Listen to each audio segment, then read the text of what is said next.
Hello guys, আসসালামু আলাইকুম। সবাই কেমন আছেন? আপনাদের দয়ায় আমিও অনেক অনেক ভালো আছি।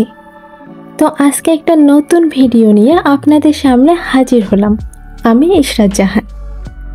অনেক দিন থেকেই ভাবছিলাম আমরা ছোট্ট একটা ট্রিপ দেব, কিন্তু সুযোগ হচ্ছিল না। অবশেষে একদিন হঠাৎ করে ঠিক করলাম আজকেই বের হব। তো যেমন ভাবনা তেমন কাজ। মজা করার জন্য একটা নতুন আইডিয়া নিলাম। আজকে সব কিছু ভাগ্যের উপর ছেড়ে দেব। সে আমাকে অপশন দেবে, আমি যে অপশনটা উঠাবো আজকে আমরা তাই করব। প্রথমে অপশন ছিল ঘুম নাকি ঘোরাঘুরি করা, আর ভাগ্য বলল ঘোরা। তারপর শাড়ি নাকি জামা, উঠলো জামা। আর আমিও জামা পরে সাজুগুজু করে রেডি হয়ে নিলাম। তারপর অপশন ছিল দূরে নাকি কাছে। এবার ভাগ্য পাঠালো আমাদেরকে দূরে। এবার এলো গন্তব্যের নাম, কুড়িগ্রাম নাকি রংপুর। ভাগ্য এবার বেছে নিল কুড়িগ্রাম। তো কুড়িগ্রামে যেতে হলে তো আমাদের যানবাহন দরকার। তো এখানেও সেই অপশন বাস নাকি বাইক, উঠল বাইক। তো এবার আমরা পেট্রোল পাম্প থেকে বাইকে তেল ভরে কুড়িগ্রামের উদ্দেশ্যে রওনা দিলাম। এবারের অপশন ছিল কোথায় ঘুরতে যাব, পার্ক নাকি নদীর পাড়। তো এবারও ভাগ্য আমাকে নদীর পাড়েই পৌঁছে দিবে, এই জন্য নদীর পাড়টাই উঠালাম। তো এখন আমরা ধরলার উদ্দেশ্যে রওনা দিচ্ছি, যেহেতু কুড়িগ্রামে এই ধরলা ছাড়া আর কোথাও তেমন কোনো নদীর পাড় নেই। এইভাবে ভাগ্যের উপর ছেড়ে দিয়ে একটা ছোট্ট ট্রিপ করলে কিন্তু অনেক মজার হয়, আর আমাদেরও সেটাই হচ্ছিল। ধরলায় পৌঁছে আমি পুলকিত হয়ে উঠলাম। নদীর পাড়, হালকা বাতাস, শান্ত পরিবেশ, সব কিছু যেন আমাদের জন্য অপেক্ষা করছিল। সারাদিন আমরা হাসি, খাওয়া, ছবি তোলা আর ভিডিও বানানোতে ব্যস্ত ছিলাম। সবচেয়ে কিউট মুহূর্ত ছিল হাত দিয়ে লাভ শেপ বানানো।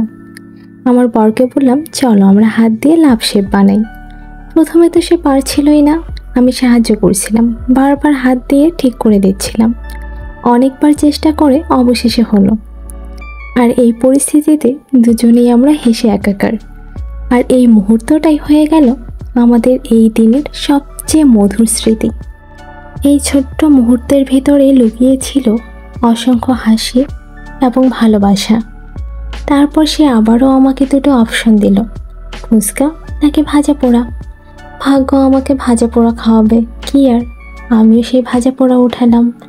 কিন্তু আশেপাশে ফুচকাওয়ালা ছাড়া কোনো ভাজা পোড়ার দোকান ছিল না, তাই আমরা ওয়েট করছিলাম কখন সেই ভাজা পোড়া খাবো।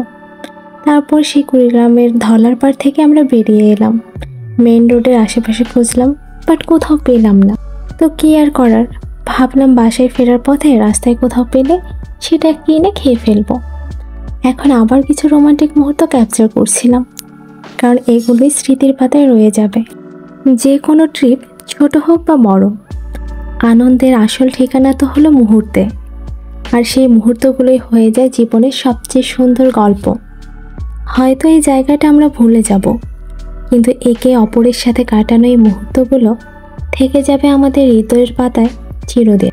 আর সব থেকে খুশি হলাম এই ভাজা পোড়ার দোকানটি দেখে। তো আমি তার আগেই গিয়ে বসে পড়লাম ভাজা পোড়া খাওয়ার জন্য।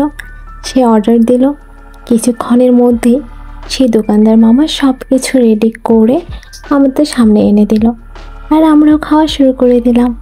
তো সব মিলিয়ে আজকের ট্রিপটা অনেক অনেক বেশি মজার ছিল। তো সবাই অনেক অনেক ভালো থাকবেন এবং আমাদের জন্য দোয়া করবেন। আল্লাহ হাফেজ।